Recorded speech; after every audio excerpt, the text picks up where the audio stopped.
আজকে আমরা আলোচনা করব ফোকর বা হানিকম মুক্ত কলাম কিভাবে ঢালাই করতে হয় সেই বিষয় নিয়ে।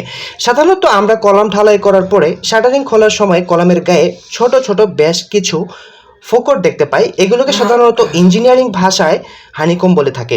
আসলে একটু সাবধানতাই পারে আমাদের এই সমস্যার সমাধান দিতে। কলাম ঢালাইয়ের ক্ষেত্রে আমরা সাধারণত কাঠের শাটার বা স্টিল শাটার ব্যবহার করে থাকি। এমতো অবস্থায় আমাদের কিছু ছোট ছোট টেকনিক ব্যবহার করে আপনিও পেতে পারেন ঝকঝকে একটি কলাম। প্রথমত কলাম 5 ফিট করে ঢালাই করতে হবে, এর বেশি কোনোভাবেই করা যাবে না। 5 ফিটের অধিক কলাম ঢালাই করলে কলামের ক্লিয়ার কভার বা মশলার প্লেসমেন্ট ঠিক থাকে না। তাই যে কোনো সাইজের কলাম 5 ফিটের অধিক ঢালাই করা উচিত নয়।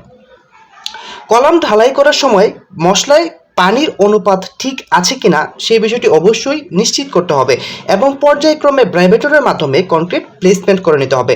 শাটারিংয়ে পুরা মোবিল ব্যবহার করতে পারেন, এতে কলামের সারফেস মসৃণ হবে। ঢালাই করা অবস্থায় শাটারের গায়ে রাবার অথবা কাঠের হাতুড়ি দিয়ে পর্যায়ক্রমে আঘাত করুন, এতে করে কলামের কোনো প্রকার হানিকম থাকবে না। আর শাটারিং খোলার পর বুঝে নিন আপনার ঝকঝকে কলাম। আমাদের ভিডিওগুলো যদি ভালো লেগে থাকে তাহলে অবশ্যই লাইক কমেন্ট শেয়ার করবেন, কেননা আপনার একটি লাইক একটি কমেন্ট আমাকে নতুন ভিডিও বানাতে অনুপ্রাণিত করে। তো আজকে এই পর্যন্তই। ভালো থাকবেন, সুস্থ থাকবেন। Thanks for watching.